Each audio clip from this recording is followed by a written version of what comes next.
इतिहास में ना जिंदा बचने की कुछ कहानियां ऐसी होती हैं, मतलब इतनी अविश्वसनीय कि यकीन ही नहीं होता कि ये सच भी हो सकती हैं। आज हम एक ऐसे ही अभियान की कहानी जानेंगे। अर्नेस्ट शैकल्टन का वो सफर जो अंटार्कटिका के बर्फीली दुनिया में समझिए हमेशा के लिए खोसा गया था, और फिर भी वो घर लौट आए। सोचिए, सवाल ये है कि दुनिया के एक सिरे से जहां कुछ भी नहीं है, वहां से 28 लोगों को घर वापस कैसे लाया जाए। ये सवाल ही इस पूरी कहानी का दिल है, इसकी आत्मा है। ये कोई मामूली सफर नहीं था। ये तो लीडरशिप का, हिम्मत का और इंसान की सहन शक्ति का एक ऐसा इम्तिहान था जैसा शायद ही कभी किसी ने देखा हो। तो चलिए शुरू से शुरू करते हैं। कहानी की शुरुआत होती है एक सपने से। एक ऐसा सपना जो जितना बड़ा था ना, उतना ही खतरनाक भी। जरा सोच कर देखिए, साल था 1914।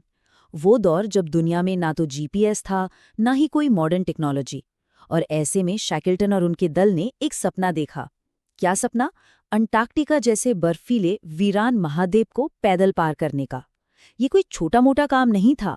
ये एक ऐसा दुस्साहस था जिसके बारे में सोचना तक किसी के लिए आसान नहीं था। लेकिन किस्मत को कुछ और ही मंजूर था।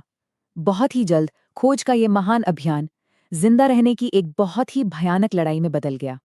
पूरे 10 महीनों तक पूरा क्रू बस बेबसी से अपने जहाज एंड्योरेंस को वेडल सागर की बर्फ के उस जबरदस्त दबाव में धीरे धीरे टूटते हुए देखता रहा। सोचिए, वो हर दिन लकड़ियों के टूटने और मेटल के मुड़ने की वो भयानक आवाजें सुनते थे, और वो कुछ नहीं कर सकते थे सिवाय इंतजार करने के। और फिर वो दिन आया जब शैकल्टन ने जहाज छोड़ने का आदेश दिया। उस वक्त हर किसी के दिल में बस एक ही डर था, एक ही ख्याल। बाहरी दुनिया से उनका जो आखिरी नाता था ना, वो भी अब टूट रहा था। अब वो दुनिया के सबसे वीरान, सबसे अकेले कोने में पूरी तरह से अकेले थे। और इसके बाद उनके लिए एक नई और भी डरावनी हकीकत शुरू हुई। अब वो किसी जहाज पर नहीं, बल्कि एक तैरती हुई बर्फीली चट्टान पर फंस गए थे।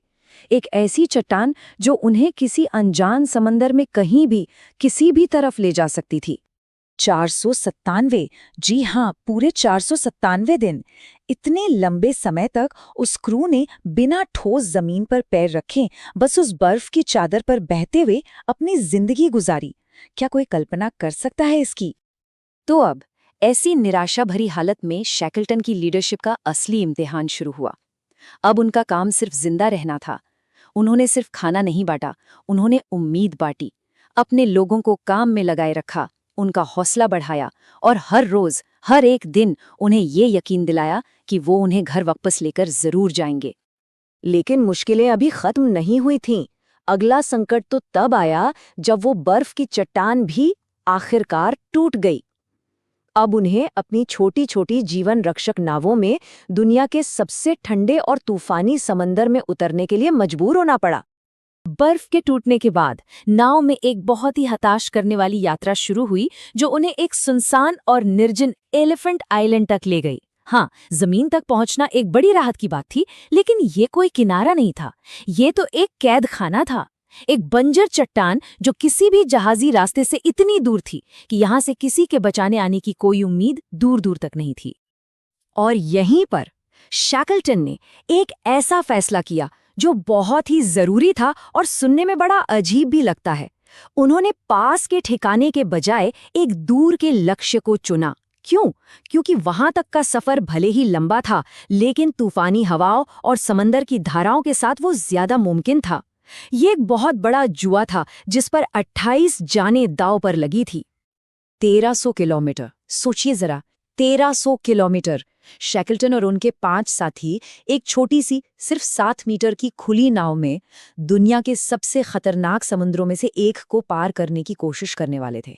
ये लगभग नामुमकिन था। और अब शुरू होता है इस कहानी का आखिरी और सच कहूं तो सबसे हैरत अंगेज हिस्सा।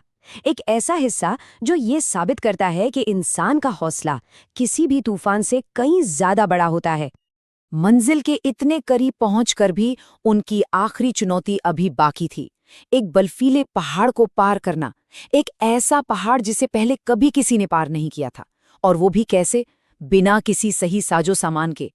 पूरे 36 घंटे बिना रुके बिना सोए वो लगातार चलते रहे और आखिरकार वो 3 थके हारे इंसान इंसानी बस्ती तक पहुंच ही गए। लेकिन कहानी यहाँ खत्म नहीं होती। जरा उनके बारे में सोचिए जो पीछे छूट गए थे। एलिफेंट आइलैंड पर जो लोग थे उन्होंने भी हार नहीं मानी थी। फ्रैंक वाइल्ड, जिन्हें शैकल्टन ने लीडर बनाया था, वो हर सुबह अपने साथियों का हौसला बढ़ाते थे, बस इसी एक यकीन के साथ कि बॉस उन्हें लेने जरूर आएंगे।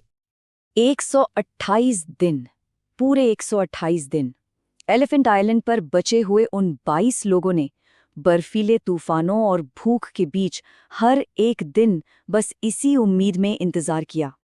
और शैकल्टन, उन्होंने 1, 2 या 3 नहीं बल्कि 4 बार बचाव की कोशिश की। हर बार जब मोटी बर्फ ने उनका रास्ता रोका तो वो और भी मजबूत इरादे के साथ वापस लौटे। उन्होंने हार नहीं मानी। और फिर आखिरकार वो जीत का पल आया। जब वो अपनी चौथी कोशिश में एलिफेंट आइलैंड पहुंचे तो किनारे पर खड़े सभी के सभी 22 लोग जिंदा पाए गए। और अब इस कहानी का सबसे अविश्वसनीय, सबसे हैरान कर देने वाला आंकड़ा 0। जी हाँ, 0। 2 साल तक नरक जैसे हालात में रहने के बाद भी इस पूरे दल का एक भी सदस्य नहीं खोया था। हाँ, ये सच है कि शैकल्टन अंटार्कटिका पार करने के अपने मिशन में तो नाकाम रहे, लेकिन उन्होंने कुछ ऐसा कर दिखाया जो शायद उस मिशन से भी कहीं ज्यादा बड़ा था। तो सवाल ये उठता है, क्या उनकी ये यात्रा सच में एक विफलता थी? ये कहानी हमें सफलता के असली मतलब पर और इंसान के उस जबरदस्त हौसले की ताकत पर सोचने के लिए मजबूर करती है, वो हौसला जो कभी हार नहीं मानता।